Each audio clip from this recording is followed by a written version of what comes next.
우리 좌우로 다시 한번 인사합시다. 사랑하고 축복합니다. 한 번 더 우리 인사할 때 이렇게 한번 얘기합시다. 얼굴 잊어버리겠습니다. 이렇게 하면서. 계속 마스크만 끼고 살다 보니까 이제 얼굴이 어떻게 생겼는지 잊어버릴 판입니다. 잘 보지도 못하는 데다가, 그죠? 참 이 어려운 시기에 살고 있지만 또 그 속에서 우리 주님이 주시는 또 은혜와 또 생명과 사랑이 우리에게 넘칠 수 있기를 축복합니다. 여러분은 몇 살 때쯤 철이 들었던 것 같습니까? 자라나시면서 어린 시절을 한번 되돌아보면 참 철이 없었죠. 나는 참 철이 없었던 그런 어린 시절을 보냈는데, 언제쯤부턴가 이제 좀 철이 들기 시작하고 엄마 아빠의 마음을 이해하기 시작하고 뭔가 내가 이렇게 살아서는 안 되겠다, 뭔가 제대로 살아야 되겠다, 이렇게 좀 생각할 때가 있죠. 물론 또 그런 우리가 농담도 있습니다만은, 철들자 말자 망령 든다는 그런 농담도 있습니다만은 참 철들지 않는 것 같으면서도 또 한편으로 보면 뭔가 우리의 생각이 바뀌고 마음이 변화됨으로 인해서 우리가 또 한 단계 또 인간답게 또 하나님의 사람으로 살아갈 수 있는 것 같아요. 남자들은 주로 보면 군대 갔다 와서 좀 철이 들기는 좀 들어요. 근데 그것도 오래 가지는 못하더라고요. 저도 군대 가기 전하고 갔다 온 이후에는 좀 많이 달라졌어요. 특별히 어떤 면에서 달라졌나 하면, 군대 갔다 오고 나서부터는 좀 기도하는 좀 훈련이 생겼어요. 그전에는 기도할 줄도 잘 몰랐고 신앙생활하는 것도 그냥 억지로 하는 수준이었다면, 군대 갔다 오고 나서부터는 이게 뭔가 내 스스로 신앙생활을 하게 되고, 군대에 있을 때부터 하나님 앞에 인생을 맡겨서 좀 기도하는 법들을 또 훈련을 하면서 그렇게 조금씩 바뀌더라고요. 오늘 우리가 읽은 이 출애굽기 2장은 이 하나님께서 사용하신 지도자 모세의 성장의 과정, 그의 변화의 과정이 이 2장과 3장에 걸쳐서 나타나 있죠. 그런데 오늘 우리는 11절을 읽었는데, 11절을 보면 갑자기 어떻게 시작을 하냐면 모세가 장성한 후에로 시작을 합니다. 여러분, 이게 장성했다는 것이 과연 몇 살이 됐을지 우리는 정확하게 나이는 모르지만 대충 짐작해 보면 이때는 이미 모세가 40세쯤 됐던 걸로 여겨져요. 그러니까 1절에서 10절까지의 부분에는 모세의 어린 시절이 기록되어 있잖아요. 아기 바로 왕이 히브리 민족의 히브리인의 남자 아기를 다 죽이라고 했는 그 명령 속에서, 그 어려움 속에서 모세가 태어났고, 그래서 이 엄마 아빠가 그를 숨겨서 석 달을 키우다가 더 이상 숨길 수 없어서 어디 띄워서 보냈어요? 갈대 상자에 담아서 나일강에 띄워 보냈는데, 하나님께서 그 아이를 이제 모세의 바로 왕의 공주의 그 아기를 만나게 하심으로써 이 모세는 바로 왕의 왕자로 왕궁에서 자라나게 하신 사건이 그 앞부분에 기록이 되어 있었습니다. 그런데 갑자기 모세가 젊은 시절을 40세까지 어떻게 살았는지는 몰라요. 그런데 갑자기 이 11절에서 모세가 장성한 후에라고 이렇게 등장을 하는 겁니다. 우리는 이제 추측을 할 수밖에 없죠. 그러면 모세는 그럼 그 이전에 도대체 어떻게 살았을까? 어떻게 자랐을까? 우리가 짐작한 때는 모세는 다행스럽게도 유모가 누구였어요? 자기 엄마였잖아요. 친엄마가 유모였잖아요. 그래서 이 모세는 자기의 이 정체성을, 자기가 히브리인이라는 것, 그리고 비록 이 바로 왕의 이 왕궁에서 자라지만 자기가 바로 이 히브리 민족이고 이 히브리인들이 처해 있는 상황이 어떻다라고 하는 것들을 인식하면서 자랐을 거예요. 거기에다가 또 이 모세는 무슨 교육을 받았을까요? 왕궁의 교육을 받았겠죠. 왕자 수업을 받았겠죠. 그래서 애굽의 모든 학문과 언어와 또 문화와 이런 것들을 다 받으면서 애굽의 왕실에서 교육을 받고 자랐을 거예요. 그러니 우리는 잘 모르지만 모세 속에는 두 개의 정체성이 자리 잡고 있었겠죠. 하나는 히브리인의 정체성이 있고, 또 하나는 뭘까요? 나는 신분으로는 난 애굽의 왕자다. 바로 왕의 딸의 이 공주의 아들이다. 그런 이 애굽의 왕자의 정체성을 갖고 있었어요. 이게 모세 속에 어떠한 혼란이 있었는지 우리는 잘 모르겠지만 오늘 갑자기 등장한 이 사건을 통해서 이 모세의 지금 심정이 어땠는지를 좀 짐작을 할 수가 있습니다. 그래서 오늘 본문에 보면 애굽의 왕자로 자랐지만 모세의 관심은 어디에 많이 있었을까요?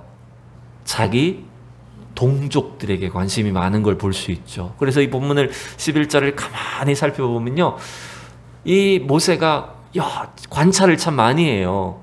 모세가 장성한 후에 한 번은 자기 형제들에게 나가서 뭘 봅니까? 자기 동족들이 고되게 노동을 하는 걸 봅니다. 보는 거예요. 이 보는 게 중요하죠. 또 뭘 봅니까? 히브리인들이 고되게 노동을 하고 있는데, 강제 노역을 하고 있는데 어떤 일이 일어나요? 한 히브리 사람이 이 히브리인 한 사람을, 자기 형제를 때리는 것을 보는 겁니다. 그러니까 이걸 자꾸 보면 볼수록 이게 뭔가 이상한데, 자기 동족들에 대한, 이 히브리 민족에 대한 뭔가 자기의 마음이 끌리고 내가 지금 뭔가를 해야 될 것 같고 아마 이런 생각이 좀 들었을 것 같아요.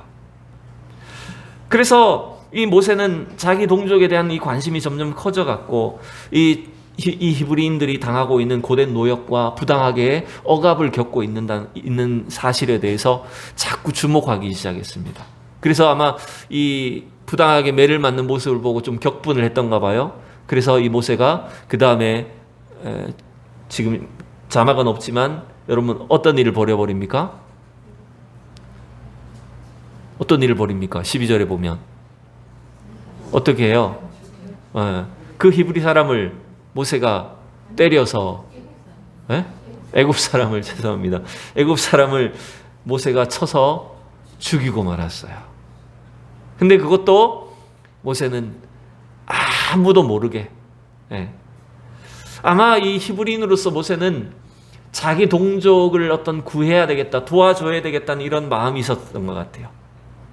또 자기가 그래도 애굽의 왕자니까 자기 이 권력 또 힘을 좀 이용해서 뭔가 자기 동포들을 도와야 되겠다라는 생각을 했던 것 같습니다. 이걸 민족을 구원해야 되겠다 이런 마음까지는 없고, 아직은 뭔가 자기 힘을 통해서 이 어려움을 당하는, 억압당하는 자기 동포들을 좀 도와야 되겠다고 생각했는지 모르겠어요. 그래서 무력을 사용해서 애굽 사람을 쳐서 죽이고 아무도 모르게 땅에 묻어버렸습니다. 근데 여러분, 이게 무슨 문제가 발생하죠? 여러분, 우리 13절을 보시면, 13절을 우리 같이 읽어볼까요? 이튿날 다시 나가니 두 사람이 서로 싸우는지라 그 잘못 산 사람에게 이르되 내가 어찌하여 동포를 치느냐 하매. 모세는 자기의 권력을 의지해서 힘을 가지고 이 동족의 문제를 해결해 보려는 어떤 의지가 있었던 것 같아요. 그리고 이런 생각도 있었겠죠. 사람들이 알아주지 않더라도 내가 이 고통당하는 우리 동포를 도왔다, 이 애굽 사람을 내가 쳐서 죽여서 내가 뭔가 도왔다, 이런 마음이 있었어요. 알아주기를 원하는 그런 마음도 있었을 거예요. 그런데 그 다음날 나가서 이 히브리 사람 두 사람이 싸우는 걸 보고 말렸죠. 시시비비 잘못을 가리면서 왜 같은 민족끼리 서로 싸우고 때립니까? 왜 잘못을 했으면서 왜 싸웁니까? 라고 이렇게 이야기를 했더니 그 잘못한 사람이 뭐라고 반발을 해버려요? 우리가 언제 당신을 우리의 재판관으로 삼았냐? 애굽 사람 죽인 것처럼 나도 죽이려고 하느냐? 라고 반발하면서 이야기를 해버리는 겁니다. 자기는 동족들을 돕는다고 아무도 모르게 그 악한 애굽의 압제자를, 말하자면 뭐랄까요, 이 강제 노역을 시키는 그런 이 악한 뭐라 그래야 돼요? 간수라 그래야 될까요? 그 사람이었겠죠? 그 죽였는데 오히려 이 히브리 민족이, 자기 동족들이 모세가 한 일을 다 알고 있었어요. 나는 그저께 네가 한 일을 알고 있다. 그러면서 이 모세를 달가워하지 않고 오히려 그 일에 대해서 모세를 비방하는 거예요. 네가 애굽의 왕자라고 하면서 이제 우리를 재판하려고 하느냐라고 반박하면서 비난을 하는 겁니다. 아무도 모를 것이라고 생각을 했는데 이제 이 일로 인해서 모세는 충격을 받았어요. 결국 바로 왕의 귀에도 이 사실이 들어가게 되었죠. 그리고 모세는 하루아침에 애굽의 왕자에서 신분이 뭐가 되었을까요, 여러분? 살인범 수배자가 되어버립니다. 수배령이 내려지게 되니까 모세는 오늘 이제 우리가 15절을 아까 읽었지만 미디안 광야로 도망자가 되어서 도망을 치고 말았습니다. 이때 모세의 심정이 어땠을까요, 여러분? 자기는 동족들을 뭔가 돕는다고 했는데 자기 민족이 고통당하는 것에 대해서 굉장히 마음이 아팠고 그 일을 돕기 위해서 뭔가 행동을 했는데 오히려 그 일 때문에 살인범이 되었고, 그죠? 애굽의 왕실로부터 살인범이 되고 또 자기 동족들로부터도 전혀 받아들여지지 않는, 달갑게 여겨지지 않는 그런 상황이 되고 말았습니다. 모세는 굉장히 큰 실망을 했을 것 같아요. 우리는 이 말씀의 결론이 어떻게 흘러가는지를 알고 있기 때문에 여러분 지금 별로 감각이 없어요. 무덤덤합니다. 내일도 아니고 살인범이 되든지 말든지 도망을 가든지 말든지. 그러나 여러분, 만약 우리가 모세의 가족이라고 한번 생각해 보십시오.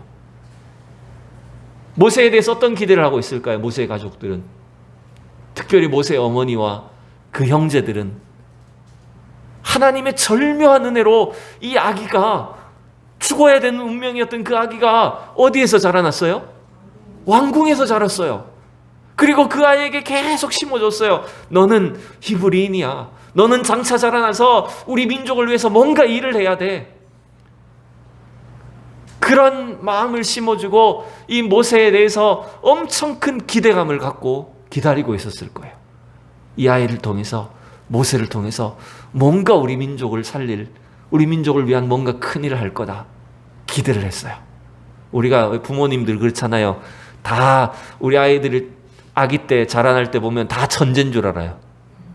저도 우리 애들 천재인 줄 알았어요. 영어를 그렇게 잘하더라고, 유치원 때.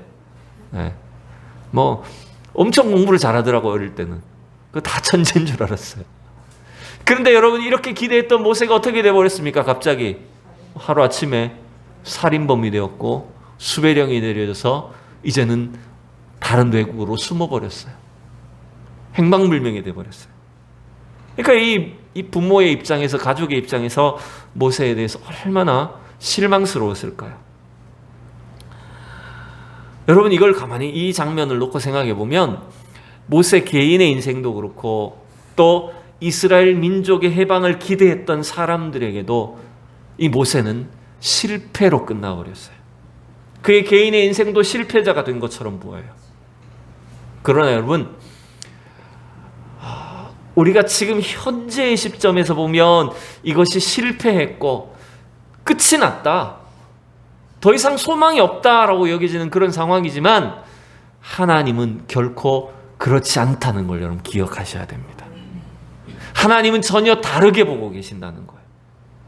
그리고 지금 이 40세의 모세가 뭔가 큰 일을 하기를 기대했지만 아직 하나님의 때가 이르지 않았다는 거예요. 여러분 한번 따라합시다. 하나님의 때가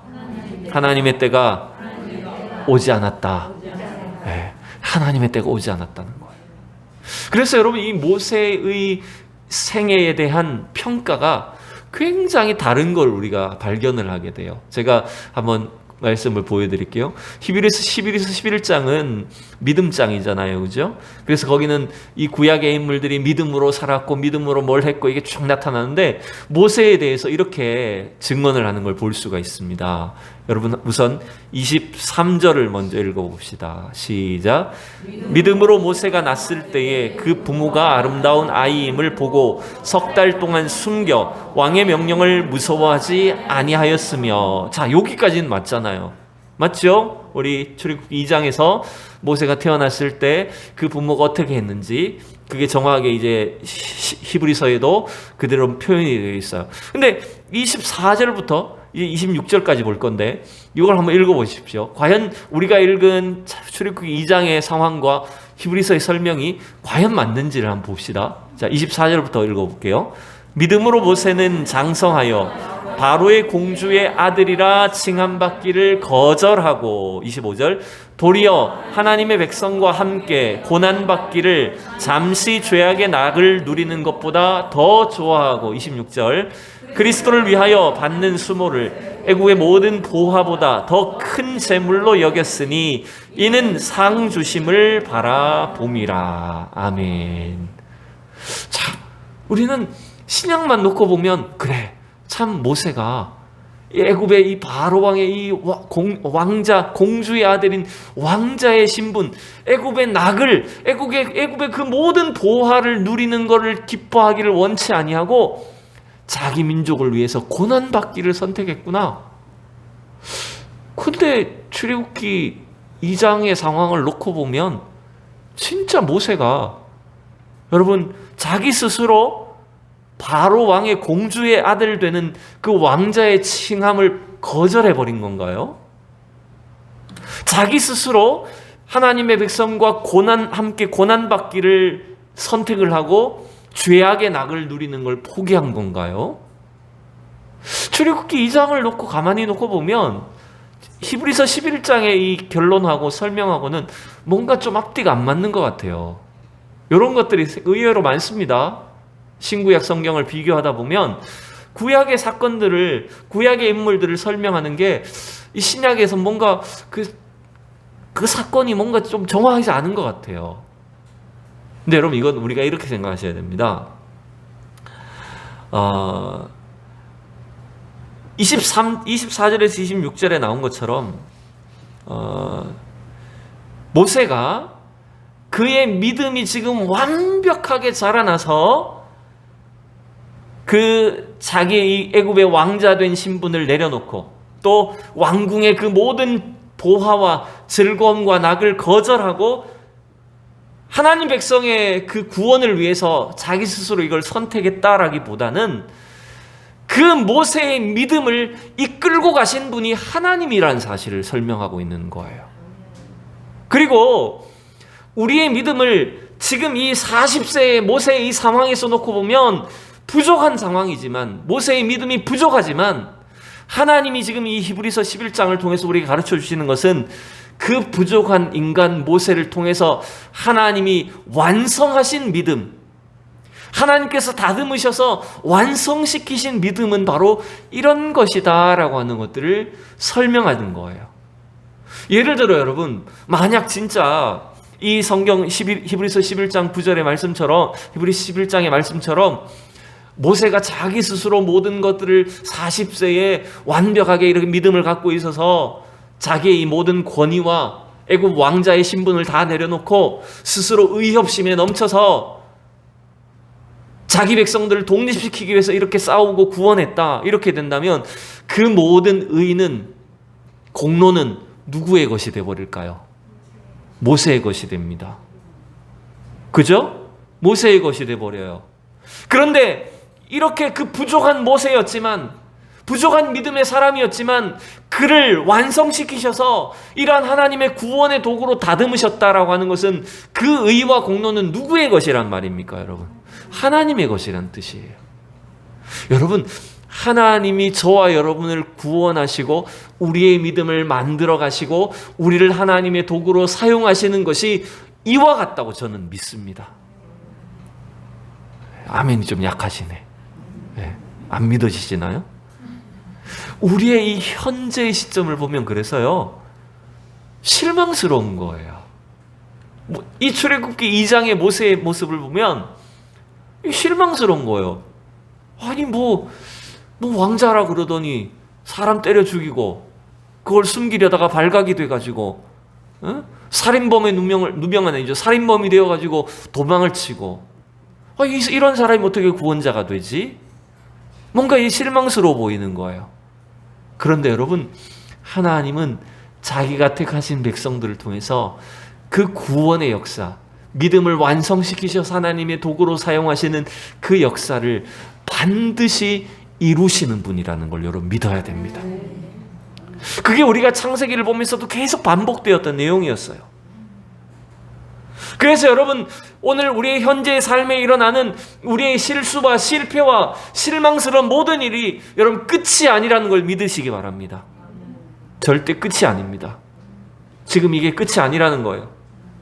하나님이 완성하실 믿음을 바라보셔야 됩니다. 하나님이 우리의 믿음을 완성하실 그 완성품을 우리가 볼 수 있어야 된다는 거예요. 여러분, 그래서 우리 권사님도 기도하셨지만 우리가 믿지 않는 남편이나 믿지 않는 자녀들이나 혹시 우리 주변에 이제 실망스러운 상황들이나 나아질 가능성이 없는 모습들을 보면서도 여러분 이걸 항상 기억하셔야 돼요. 따라합시다. 끝이 아니다. 네. 하나님이 하신다면 반드시 뭔가 이루어진다는 거예요. 어떻게 보면 인간의 그 실패, 모세는 사실 어떻게 보면 처절한 실패를 경험한 거예요.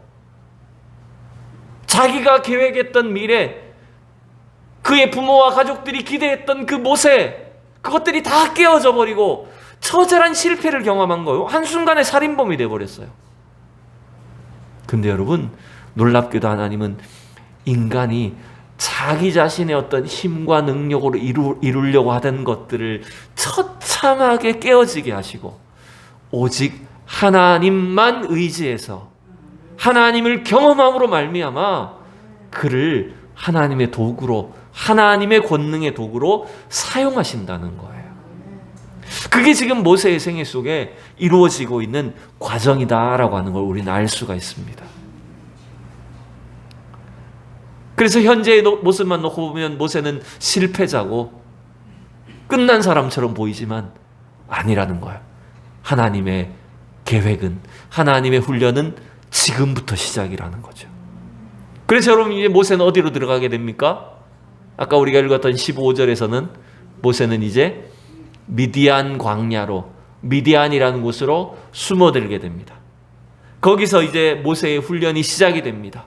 40세에 뭔가 큰일을 이룰 줄 알았지만 아니었어요. 하나님의 계획은 이제 미디안 광야에서 또다시 40년의 훈련 기간을 거쳐서, 그 광야의 훈련을 거쳐서 하나님의 일을 이제 본격적으로 하게 하시려는 거였습니다. 그래서 이 미디안 땅에서 이제 모세는 무슨 일을 겪습니까? 우리는 오늘 본문 안 읽었어요. 그런데 자막은 없지만 여러분, 그 다음 내용을 가만히 보면 거기서 누구를 만날까요? 미디안 제사장 이름이 뭡니까? 이드로 혹은 르웰이라는 사람을 만나게 됩니다. 이제 그 딸들을 먼저 만나게 되죠. 여러분, 이 미디안은요, 창세기 25장에 보면 미디안이라는 족속은 사실은 아브라함의 자손입니다. 아브라함이 후처 그두라라는 사람을 하고 결혼을 해서 후처하고 그 사이에서 태어난 자손 중에 하나가 미디안족이었어요. 그러니까 여러분, 미디안도 어떻게 보면 모세하고 놓고 보면 친척 민족이 되는 거죠. 그 다행스럽게 하나님께서 그 미디안 족속을 만나게 하셔서 거기서 모세의 훈련이 시작되게 하는 거예요. 그런데 여러분, 또 가만히 보면 여러분이 모세의 정체성을 알 수 있는 게 19절에 나옵니다. 여러분, 19절, 출애굽기 2장 19절 한번 읽어볼게요. 시작. 그들이 이르되 한 애굽 사람이 우리를 목자들의 손에서 건져내고 우리를 위하여 물을 길어 양떼에게 먹였나이다. 여러분, 이 상황이 뭐냐면 그 미디안 제사장 르웰의 딸들이 있었는데 이들이 이제 목동 생활하는 거예요. 여자들인데 양떼를 몰고 다니는 거예요. 근데 그 우물가에서 모세가 가만히 지쳐가지고 보니까 이 힘센 남자 목동들이 오더니 이 여자 목동들을, 이 미디안 제사장의 딸들을 막 쫓아내는 거예요. 힘을 이용해서. 또 모세는 또 이게 의협심이 있어서 못 참는 거예요. 그래서 거기서 이 미디안 제사장 르웰의 딸들을 도와준 겁니다. 근데 그 이야기를 하는 거예요. 근데 이 미디안 제사장의 딸들이 봤을 때 모세는 어떤 사람입니까? 여러분, 19절에 보니까 어떤 사람이라고 소개해요? 그렇죠.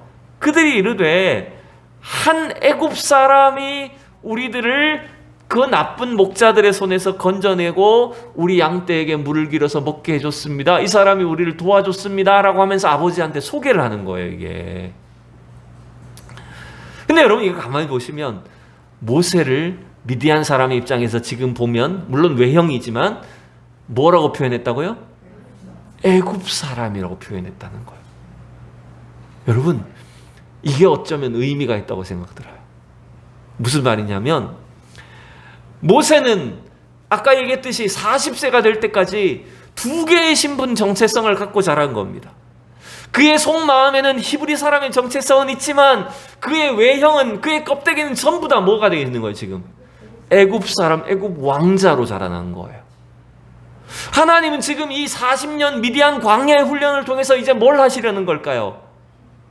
그 애굽 사람의 껍데기를 씻어내기를 원하시는 거였어요. 그게 광야 훈련이었어요.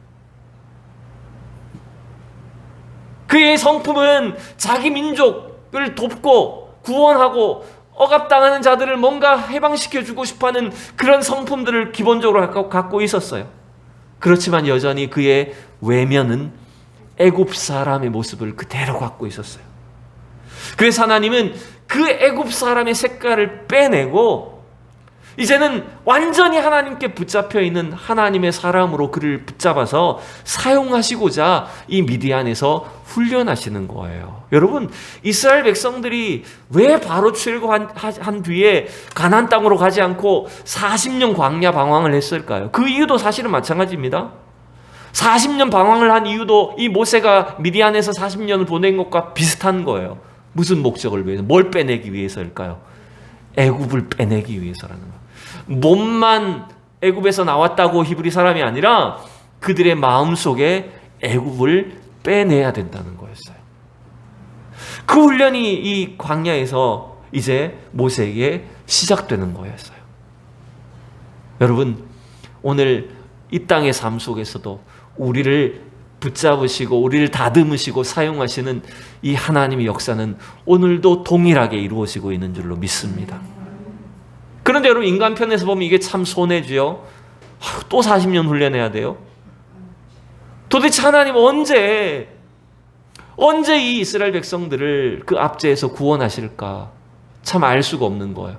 그런데 여러분, 오늘 2장 마지막에 보면 드디어 하나님의 때와 하나님의 시간이 이르렀다라고 하는 말씀을 이제 볼 수가 있습니다. 자, 23절부터 보면, 자, 23절 먼저 읽어봅시다. 시작. 여러 해 후에 애굽 왕은 죽었고 이스라엘 자손은 고된 노동으로 말미암아 탄식하여 부르짖으니 그 고된 노동으로 말미암아 부르짖는 소리가 하나님께 상달된지라. 아멘. 또 시간이 흘렀어요. 아까 우리 11절도 모세가 장성한 후에로 시작했죠.